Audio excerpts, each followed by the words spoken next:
My name is Ethan Vance. In the hyperscalable world of industrial cryptocurrency, mining, and blockchain infrastructure, most people focus entirely on the volatile market charts, the price of Bitcoin, or the latest ASIC hashing hardware. They are amateurs. The true operators know that digital gold isn't mined with software. It is mined with raw, unyielding electrical power. The ultimate bottleneck of the entire digital asset economy is grid infrastructure. If you can control a cheap, massive, and completely insulated source of electricity, you don't just participate in the market, you dictate its margins. For nearly 4 years, I poured my life, my engineering credentials, and my personal capital into building verdant grid solutions. My vision was a masterstroke of green industrial design, a state-of-the-art, high-density computing data center built directly adjacent to a privately owned, underutilized hydroelectric power station in the Pacific Northwest. The station produced a massive, continuous baseline of surplus energy that the local municipal grid couldn't absorb. I spent months designing a proprietary infrastructure loop that could route up to 45 megawatts of this clean, ultra-low-cost power directly into custom-built cooling containers packed with thousands of high-performance mining rigs. Because the energy was completely green and generated on-site, our overhead costs were a staggering 70% lower than any commercial competitor on the continent. The projected net revenue from this localized green hashing loop was calculated at $1.8 million per month, and as the founder and chief technology officer, I held a legally protected 30% equity stake in the parent corporation. But high-margin infrastructure always attracts the worst kind of corporate predators. My primary financial backer was Julian Sterling, a billionaire venture capitalist and hedge fund manager who operated like a parasite wrapped in a tailored Brioni suit. Julian didn't understand the complex physics of electrical engineering, magnetic transformers, or thermodynamic fluid dynamics. To him, our hydroelectric data center was just a shiny black box that printed money, and he grew deeply resentful of the fact that a mere systems architect like me held a massive, non-dilutable percentage of the equity and complete veto power over the grid's physical operations. While I lived in industrial work boots and flame-resistant gear on the concrete floor of the powerhouse, personally calibrating the heavy switchgear, balancing the turbine outputs, and coding the structural telemetry, Julian was quietly weaponizing the corporate bylaws. He used his massive legal department to systematically alter the project's Phase 2 funding stipulations, embedding highly restrictive timeline clauses into our secondary capitalization agreements. On a cold Thursday morning, exactly 12 days before the facility's official commercial launch sequence, I arrived at the high-security perimeter gates of the hydroelectric complex. As I stepped up to the primary biometric scanner, the laser flashed a harsh, mechanical crimson. The heavy steel security gate remained locked. Before I could even pull out my system override terminal, 2 private corporate security guards stepped out of the control kiosk, followed closely by Julian Sterling and a team of 3 corporate defense attorneys. "Save yourself the diagnostic trouble, Ethan," Julian said, a cold, mocking smile playing across his lips as he adjusted his luxury wool overcoat. "Your administrative access tokens have been permanently revoked across the entire network." The board of Verdant Grid Solutions held an emergency closed-door session last night. Under Section 14 of the Secondary Capitalization Matrix, your failure to clear the unindexed regional environmental baseline audit by the artificial midnight deadline constitutes a material operational default. I stared at him, my voice remaining completely flat and calm. That environmental baseline audit wasn't a live requirement, Julian. It's a decorative regional filing that takes 90 days to process. The turbines are fully certified. The infrastructure is flawless. The legal text doesn't care about your engineering opinions, Ethan.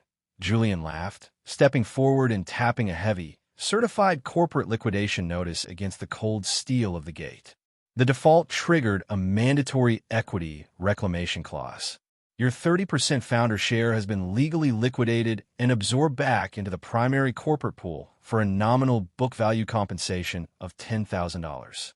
Your employment as CTO is terminated effective immediately. We have the data logs, we have the thousands of ASIC rigs already bolted into the racks, and we have direct access to the water turbines.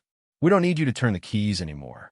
The corporate lawyers looked at me with smug indifference, confident that their complex web of legal red tape had successfully stripped a brilliant engineer of his life's work.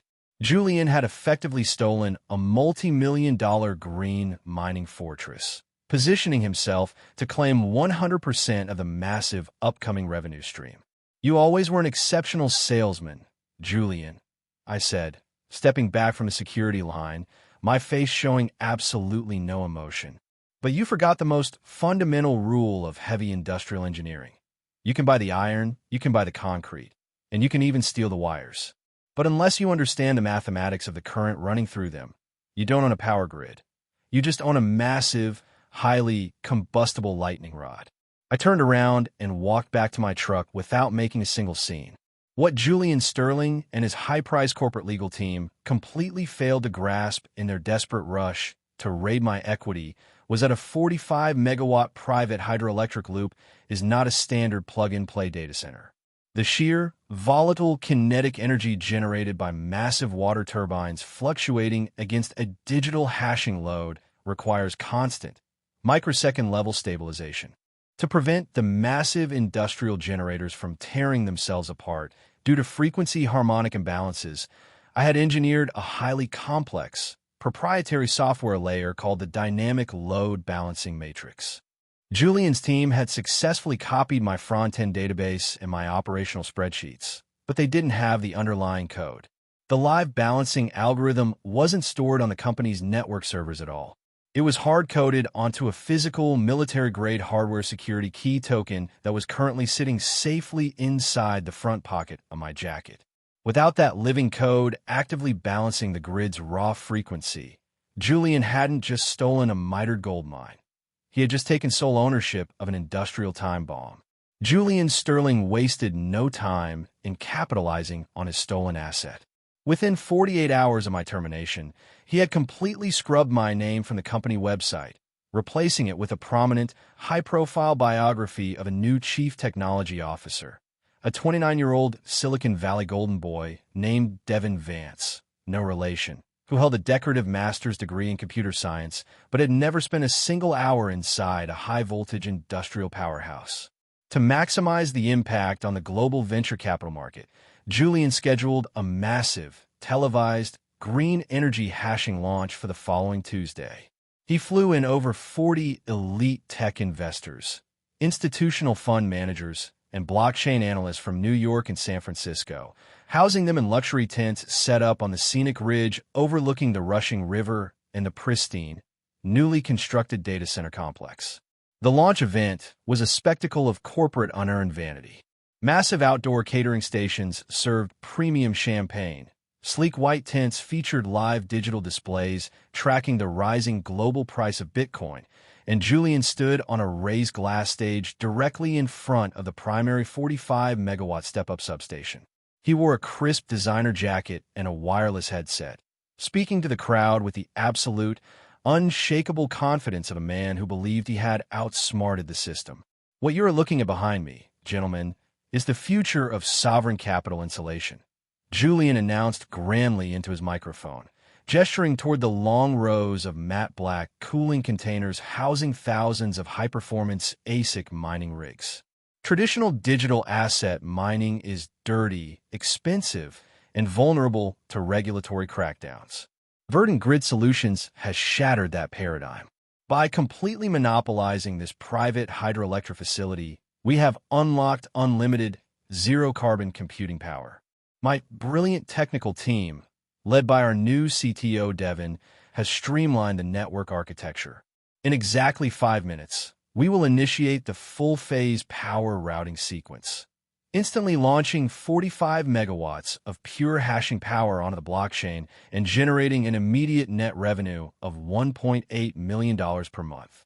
The era of relying on slow, overcautious legacy engineers is officially over. The crowd erupted into applause, and a live stream broadcast to over 50,000 global crypto investors tracked the countdown clock on the main display screen. I was sitting less than 3 miles away inside a rented mobile technical trailer parked at a highway rest stop overlooking the river canyon. My trailer was a quiet, dark oasis of intense computing power, equipped with a long-range satellite uplink, 3 synchronized multi-frequency network monitors, and a real-time digital telemetry bridge connected directly to the public utility grid's external monitoring station. On my main screen, I was watching the live video feed of Julian's presentation. On my secondary and tertiary monitors, I was tracking the raw, terrifying mathematics of the hydroelectric station's power grid. The hardware security key token containing my proprietary dynamic load balancing matrix sat plugged into my local terminal, its blue LED light pulsing slowly, completely disconnected from the facility's automated systems. On the live stream, the countdown clock hit 0. Julian turned to Devin and gave a sharp, arrogant nod. "Fired up, Devin. Let's make history." Inside the main control room, Devin initialized the master software sequence, sending a massive digital command to the heavy, oil-cooled industrial switchgear out in the yard. With a deep, low-frequency mechanical thud that reverberated through the valley, the main circuit breakers slammed shut, instantly routing the massive kinetic energy of the water turbines directly into the data center's power distribution matrix. For the first 60 seconds, the system appeared to hold. The live digital displays on Julian's stage flashed a bright, vibrant green, showing the hashing speed climbing rapidly toward peak efficiency. The investors cheered, raising their glasses to celebrate Julian's triumphant corporate execution. But on my secondary monitors, the reality was terrifying. Without my balancing matrix actively calculating the load variations down to the microsecond, the massive electrical draw of 40,000 high-voltage mining rigs began pushing a violent, high-frequency harmonic distortion back into the hydroelectric generators. A power grid is a living thermodynamic ecosystem. When you pull massive amounts of energy irregularly, the magnetic fields inside the turbines begin to push back against the water flow, creating a phenomenon known as rotational frequency resonance. At 2:14 p.m., the digital telemetry on my screen began flashing a sharp, warning purple. Frequency range critical, 61.8 Hz. Harmonic distortion 14.2%. On the live stream, the audio feed suddenly picked up a deep, ominous, vibrating hum that seemed to shake the very ground beneath the media pavilion. It wasn't the clean, high-pitched whine of computing fans. It was the heavy, terrifying groan of metal under extreme magnetic stress. The bright green displays on Julian's stage began to flicker violently, the numbers jumping erratically from 0 to maximum on the live stream.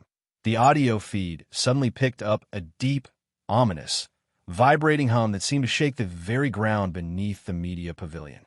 It wasn't the clean, high-pitched whine of computing fans. It was the heavy, terrifying groan of metal under extreme magnetic stress.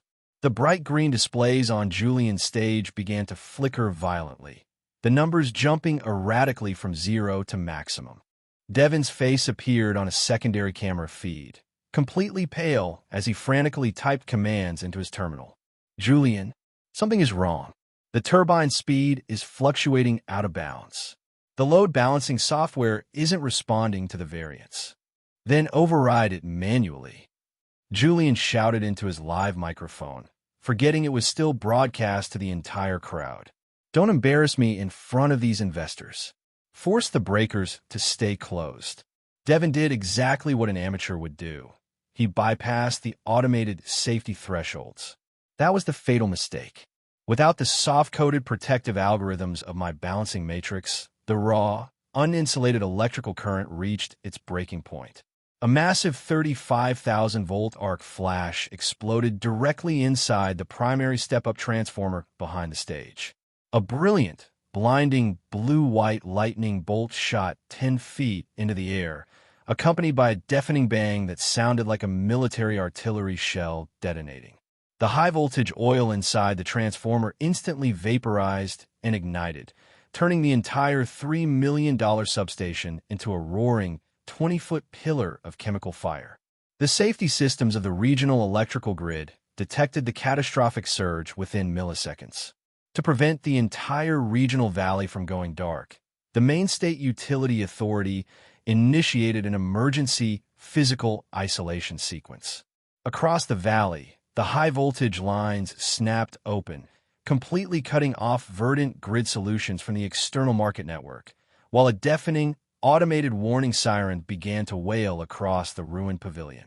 The investors and analysts shrieked in terror, dropping their champagne glasses and trampling each other in a desperate rush to escape the billowing black chemical smoke rising from the burning substation. Julian Sterling stood frozen in the center of the stage, his face splattered with soot, staring in absolute, paralyzed horror at his multi-million-dollar green mining fortress as it collapsed into a dark, powerless, and burning industrial wreck. The master salesman had successfully stolen the keys to the engine, but because he couldn't read the math, he had just driven his entire corporate empire directly into a wall of high-voltage fire. By 8 a.m. the following morning, the smoking ruins of the Verdant Grid Solutions substation had been cordoned off with bright red industrial hazard tape. The air across the river valley still smelled of burnt copper and vaporized transformer oil. The corporate headquarters in downtown Seattle was in a state of absolute, unmitigated chaos. The global price of Bitcoin had surged another 4% overnight, making the idle, blackened data center look less like a temporary technical glitch and more like a financial crime scene. Julian Sterling sat at the head of his panoramic boardroom table, his hands shaking so violently he could barely hold his coffee cup. His expensive Brioni jacket was gone, replaced by a rumpled dress shirt, and his eyes were hollow with exhaustion. Sitting across from him were three senior investigators from the State Utilities Transportation Commission, UTC, and the Department of Ecology. "Mr. Sterling, let me make the state's position perfectly clear," the lead regulatory inspector said, slamming a heavy, double-sealed enforcement directive onto the glass table. "Your facility's catastrophic harmonic feedback didn't just destroy your private substation. The electrical surge sent a massive, uncontrolled frequency spike back into the regional grid, nearly tripping the safety breakers at the regional dam. Under the 2026 Emergency Power Infrastructure Act, we are executing an immediate, indefinite administrative cease and desist order." Julian stammered, his voice thin and desperate. "It was a freak hardware failure. My technical team, led by Devin, is already sourcing replacement transformers from a supplier in Texas." "You aren't sourcing anything, Mr. Sterling," the inspector interrupted coldly. "Your facility is completely banned from drawing or generating a single kilowatt of power until you submit a fully verified, third-party audited dynamic grid stabilization blueprint. Furthermore, because 20 barrels of industrial cooling oil leaked into the surrounding soil during the explosion, the Department of Ecology is hitting your firm with an initial $1.5 million environmental mitigation penalty, effective immediately. If that power station isn't stabilized by Friday, we will permanently revoke your water utilization rights." The inspectors stood up and walked out, leaving Julian alone with his terrified board of directors. Minutes later, the boardroom projection screen flashed to life. It was a secure network link from New York, featuring the furious faces of the institutional fund managers who had witnessed the explosion the day before. "Julian, you told us this infrastructure was a frictionless money machine," the lead investor shouted through the speakers, his face red with rage. "Instead, we watch your multi-million-dollar tech demo blow up on live television. Our legal counsel has already reviewed your corporate filings. You explicitly guaranteed that the project possessed ironclad, automated frequency stabilization protocols. You omitted the fact that the entire system relied on a proprietary matrix that you illegally stripped from your founding partner. Gentlemen, please, we still own the physical infrastructure," Julian begged, leaning toward the camera, sweat dripping down his forehead. "The 40,000 ASIC mining rigs are completely undamaged. We just need time to recode the software interfaces." "We don't have time, Julian," the investor roared back. "Every day that facility sits dark, Our fund loses $60,000 in unmined digital assets, while our interest payments on the hardware leases continue to compound. The board has just held a private proxy vote. If this grid isn't fully operational and cleared by the state regulators within 24 hours, we are pulling our secondary capitalization funds, accelerating the default clauses on your personal assets, and filing a massive derivative lawsuit against you for fraudulent misrepresentation. You will be completely wiped out by the end of the week. The screen went completely black. Julian slumped back into his executive chair, staring blankly at the mahogany table. Devin, his golden boy CTO, sat next to him, staring helplessly at a laptop screen filled with thousands of lines of red, non-responsive error codes. "I can't code the interface, Julian," Devin whispered, his voice cracking with pure panic. "The entire system architecture is locked behind an encrypted, multi-layered telemetry loop. The water turbines are pushing a variable kinetic load that changes every microsecond based on the river's flow rate. Without the original engineering balancing matrix, any attempt to force power through the backup lines will just explode the secondary transformers. There is only one person on the continent who can write the code to balance this grid." The senior board members turned their heads, their expressions turning from fear to cold, calculating survival as they looked directly at Julian. "Get him back," the lead board member ordered, his voice cutting through the panic like an industrial blade. "Get Ethan Vance on the line right now." "No, I built this fund. I am a majority shareholder," Julian shouted, trying to summon his old, arrogant corporate authority. "We can fly in a team of elite software engineers from MIT. We could buy an enterprise grid solution from Siemens. Siemens doesn't have an optimization profile for a custom-built, private 45-megawatt hydroelectric mining loop. You arrogant fool," the board member bellowed, standing up and leaning over the table. "The state regulators just told us they will only accept a blueprint signed by a licensed master infrastructure engineer with an active regional energy validation token. Marcus is the only one who holds that certification. You stripped him of his shares because you wanted to steal his 30% revenue split. Well, right now, that 30% split is worth nothing because your entire net worth is about to be consumed by federal liabilities and lawsuits. Call him, or we will personally hand over all your private corporate emails to the state prosecutor's office before noon." Julian looked around the room, finding nothing but cold, hostile stares from the corporate predators he had spent his life cultivating. His vanity was completely crushed. With trembling fingers, he pulled his luxury smartphone from his pocket and dialed my unlisted number. I let it ring for exactly 6 cycles, sitting quietly in my mobile diagnostic trailer, watching the environmental and grid telemetry metrics stabilize on my master screens. I didn't say a single word when I answered. I simply waited for the sound of his total capitulation. "Ethan, please don't hang up." Julian's voice emerged from the phone speaker, completely stripped of its usual slick, market-disrupting bravado.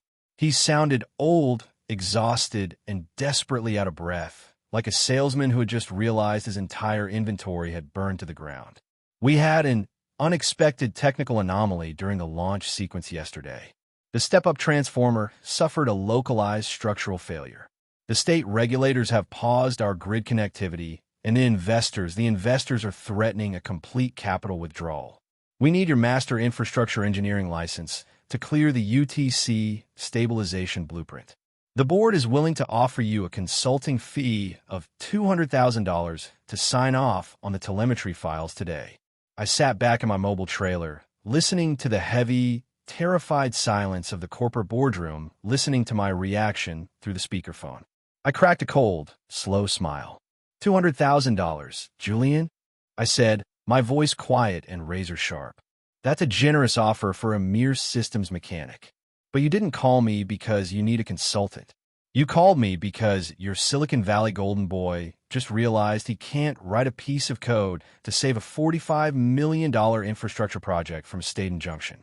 You called me because you're 24 hours away from a total financial liquidation. Ethan, let's be professional about this," Julian pleaded, his voice cracking into a high-pitched, humiliating whisper. "We can renegotiate your salary. We can give you a prominent advisory seat on the board. If the state revokes our water utilization rights by Friday, the company is bankrupt. We will lose everything. Correct, Julian. You will lose everything, I replied, pulling up the digital corporate registry on my master screen. I don't need your advisory seat.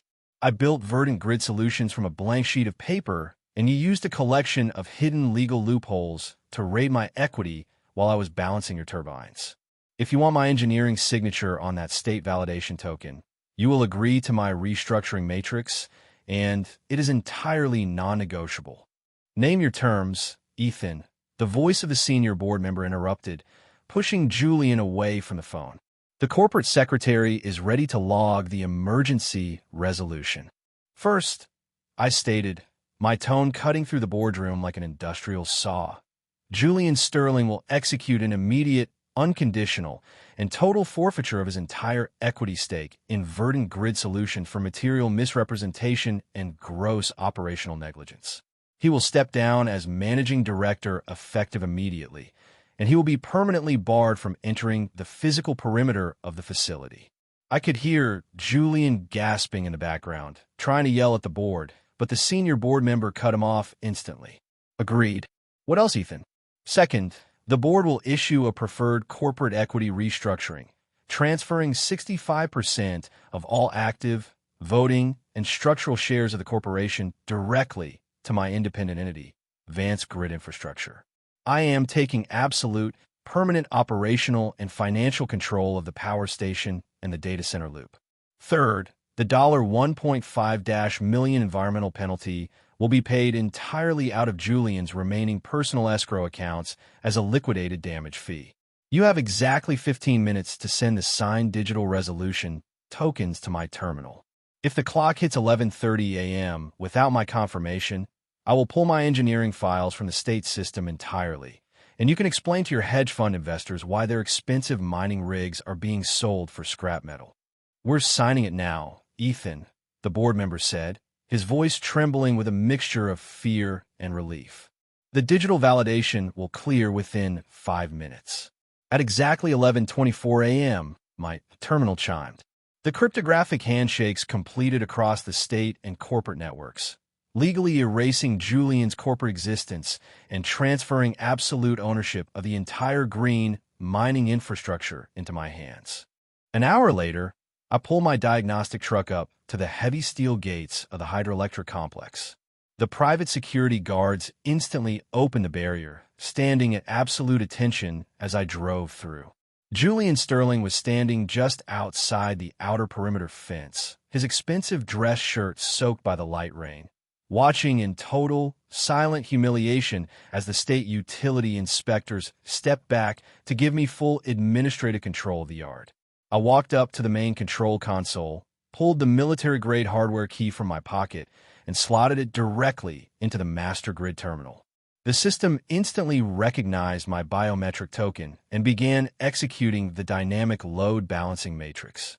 With a few swift commands, I initialized the backup transformer arrays. On my screens, the chaotic wild frequency lines instantly stabilized, dropping into a perfect, flawless 60.0 Hz baseline. The warning indicators vanished, replaced by a massive, vibrant green notification across the state grid ledger. Infrastructure cleared. Operation status secure. The massive automated switchgear slammed shut with a clean, controlled mechanical click, and the cooling fans of 40,000 high-performance mining rigs began to rise into a powerful, harmonious roar. I looked through the glass window of the control room, watching the digital revenue meters instantly start counting up toward our $1.8 million monthly baseline. The face of the fund was gone. The architect of the grid was finally in total control of the power. Another fiscal year has locked into the ledger, and the transformation of the hydroelectric data complex, now operating under the global banner of Vance Grid Infrastructure, is absolute. Under my singular technical direction, the facility has scaled its operational baseline to an unprecedented 55 megawatts of completely insulated, zero-carbon computing power. We didn't just rebuild the destroyed substation. We engineered a redundant, military-grade, liquid-cooled power architecture that makes another harmonic arc flash physically impossible. Today, our green mining loop handles a massive percentage of the continental blockchain validation traffic. The facility runs with the quiet, terrifying efficiency of a perfectly calibrated machine, generating a consistent, high-margin net revenue stream that has elevated our corporate reserve fund into a sovereign entity. Julian Sterling's financial matrix has been permanently liquidated. Forced out of the fund and stripped of his core assets to cover the millions in state environmental penalties, investor restitution lawsuits, and default clauses, his career as a venture capitalist is completely dead. The Taylor Brioni suits and panoramic Seattle offices were seized by corporate creditors months ago. He currently operates out of a cramped, sublet office space, managing low-tier retail accounts and facing an active, ongoing investigation by the state prosecutor's office for industrial negligence. The institutional board members and global crypto fund managers no longer look at me as a back-end systems engineer who can be manipulated with clever legal text. They have learned a brutal, multi-million-dollar lesson. You can buy the concrete, you can hire a slick salesman to stand on a glass stage, and you can change the locks on the doors, but you can never fake the intelligence required to stabilize a high-voltage power grid. In the modern theater of industrial asset management, the predator who ignores the mathematics will always be consumed by the fire. The turbines are perfectly balanced, the load balancing code is running flawlessly, and the capital is entirely secure. Thank you so much to every elite operator in our storytelling community for dissecting these structural asset trails, tracking the forensic compliance variables, and supporting this channel through another high-stakes corporate takeover. If this tactical industrial execution reminded you that precision engineering will always dismantle unearned corporate vanity and backstabbing finance parasites, make sure to smash that like button right now. Drop your analytical feedback in the comments below, hit that notification bell, and subscribe to the channel. Stay precise, keep your grid insulated, and I will see you in the next operational update. Take care.